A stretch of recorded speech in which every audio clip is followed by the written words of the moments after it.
Здравствуйте, Анисия Нигер Вахидовна, врач-акушер-гинеколог. Занимаюсь ведением беременности, при ведении беременности. ассалому алайкум, бародари азиз. Умедворам ки хуб ҳастен, соҳ саломат ҳастен. Бародари азиз, чӣ хеле ки мебинен, айни ҳол мо дар клиникаи меҳроз мекунад ва чӣ мутахассисот дар ин клиника қарор дорад ва кадом намуди бемориҳоро табобат мекунанд ва ҳама тарафа хулоси гап. Бародари азиз, хуб гӯш кунед, яъне ки ҳастанд дар инҷа бародарое ки оилаҳои шоқатӣ ҳастанд. Ҳастанд хоҳарое ки мақсад ҷоҳоеда ки мардинаҳо асла намефорашон рафтан мехоҳанд пеши шумо биёянд. Яъне ки мутахассис айни ҳол дар ин ҷо кам ҳастае ки занҳо ба занҳо хизмат кунанд, яъне ки ба хоҳарҳое ҳастанд дар муҳоҷират хизмат кунанд. Барои ҳамон қадар бози мо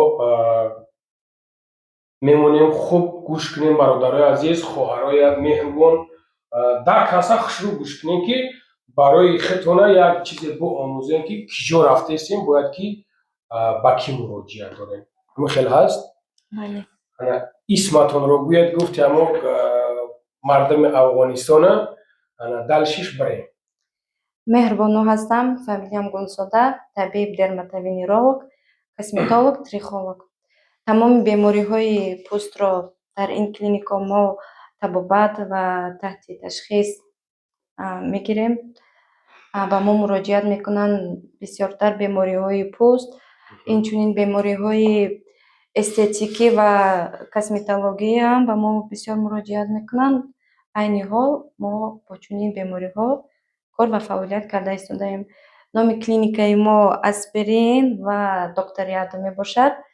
Дар ин ҷо пеши гаптонда бахшиш, бародарои азиз, мо адреса ба прагӣ менависонем, дар наворда ҳамаша менависонем, яъне ки номери телефона ҳама тарафа менависонем, ба хотире ки мо аз аввал фаромӯш кардем адреса бигем, ҳамаша мо менависонем, муроҷиат кунед.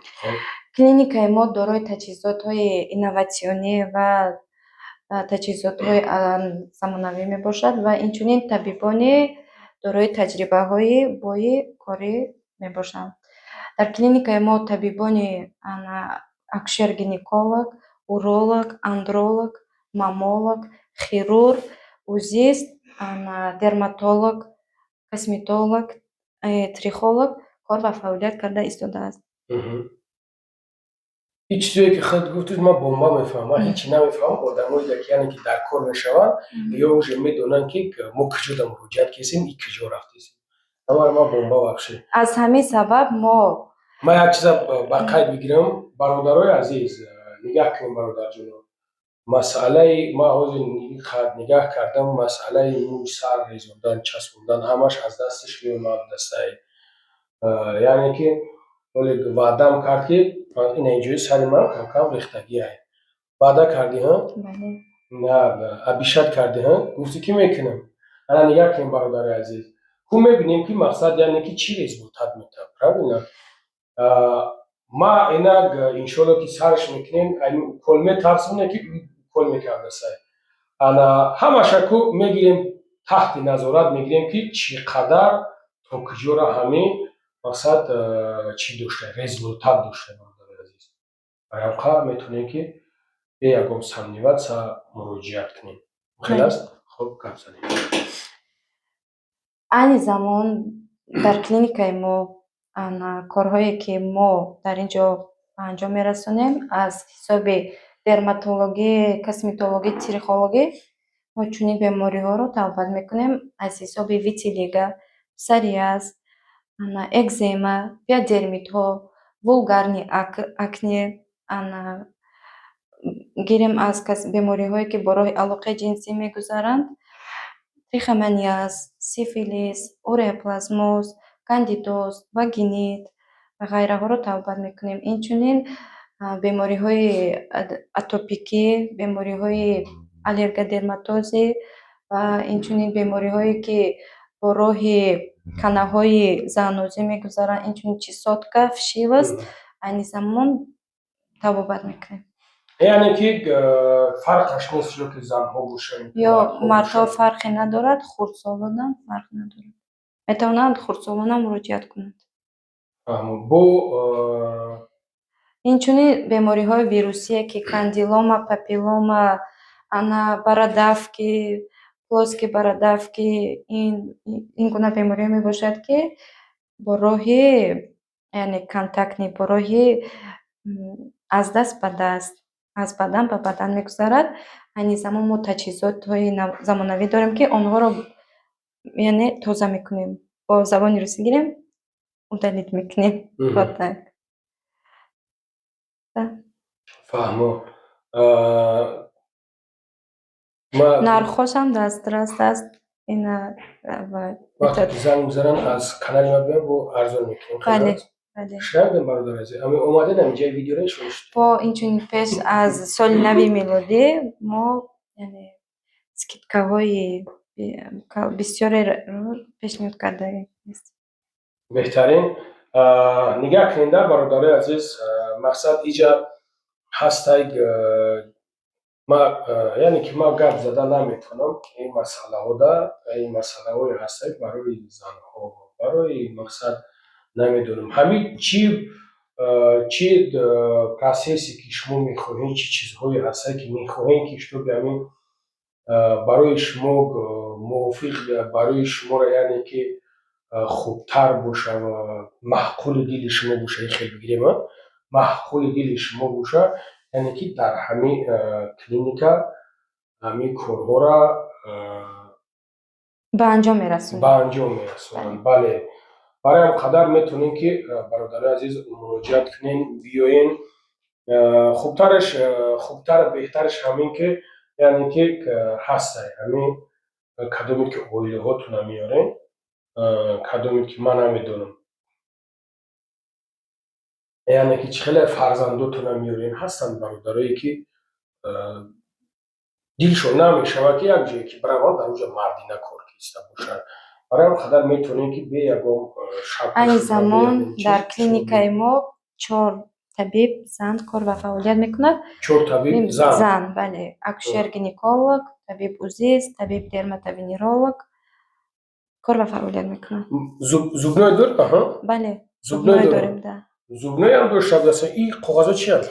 این پروتکل های کلینیکی می باشند که با راضیگی بیمار و دکتر به انجام میرسد. یعنی ما در اینجا راضیگی بیمار را میگیریم چون که بین دکتر و بیمار باید یکدیگر فهمی و باوری باشد. هر آن کارهای کسمتولوژی که ما به انجام میرسونیم رزولتات آن را بیمار میخواهد بیند. از همین سبب ما کوشش کردیم که استانداردها پیشنهاد کنیم.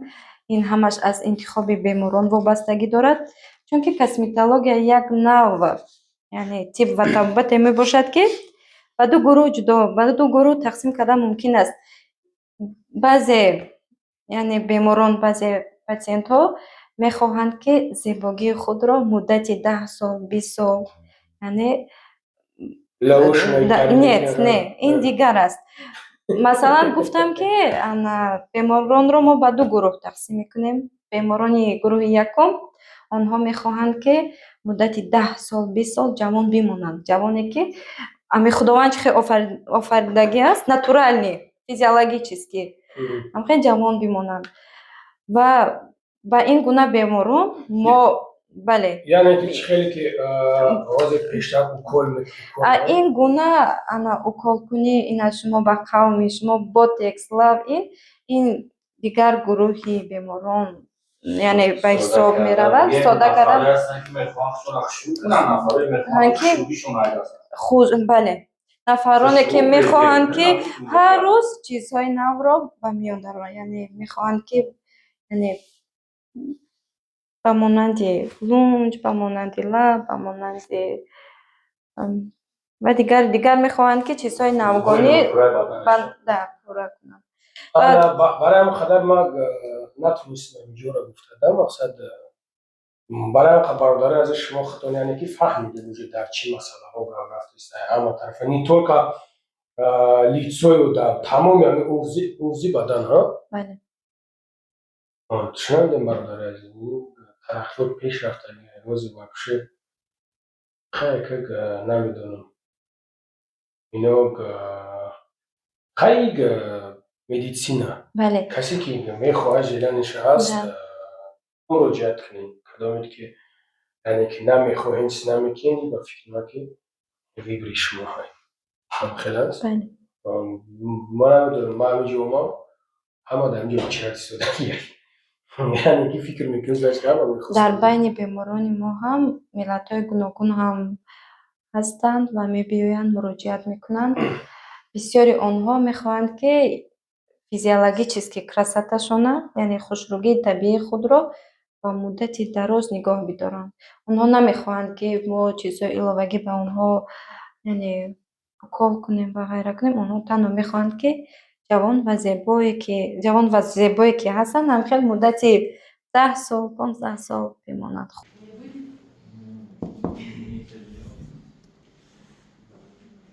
Здравствуйте, доктор.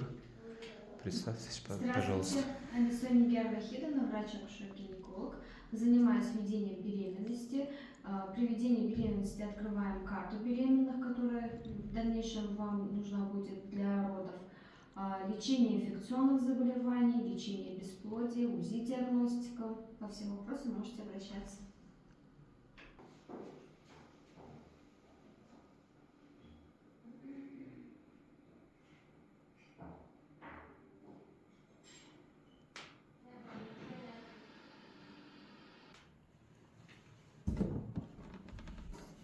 Ассалому алейкум. Ва алейкум салом.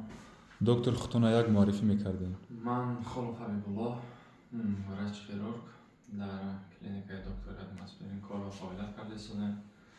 Дар чихелаки дар ҳуҷраи ҷарроҳӣ ҳамаи асбобҳои стерилизатсия шуда, тамиз гардонда шуда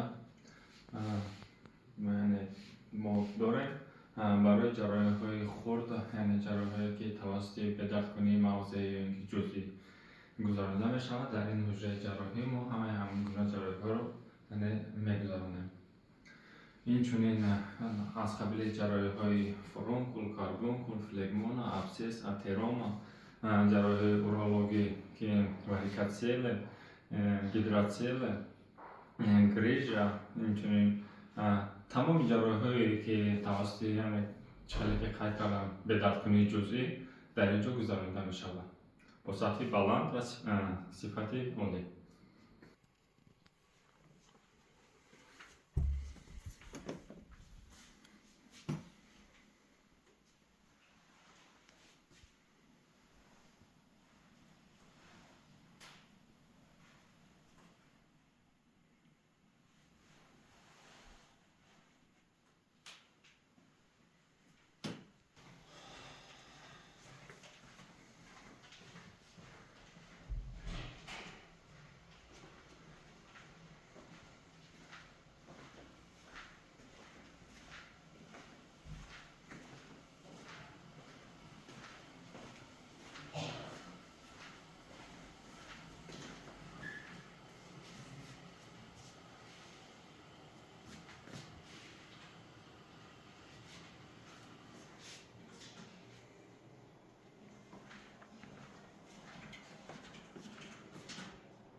Салом алейкум, доктор, мумкин? Ва алейкум салом, марҳамат. Докторҷон, худтона муаррифӣ мекардем? Ман Мамадалӣ Зариф Бурҳонович, онколог, уролог, узист дар клиникаи доктори Адам Аспирин кор ва фаъолият мекунам. Дар клиникаи мо ман ба ҳайси уролог, онколог, узист кор ва фаъолият карда аз қабили бемориҳои урологӣ, андрологӣ, бемориҳои онкологӣ кор ва фаъолият мекунем. дар ин клиника бемориҳое ки аз қабили пиелонефрит, гломерулонефрит, бемориҳои санги гурда, бемориҳои онкологӣ аз қабили омозҳои хушсифат, омозҳои бадсифат, роҳҳои пешобдон ва ғайра табобат карда мешавад. Ташаккур доктор.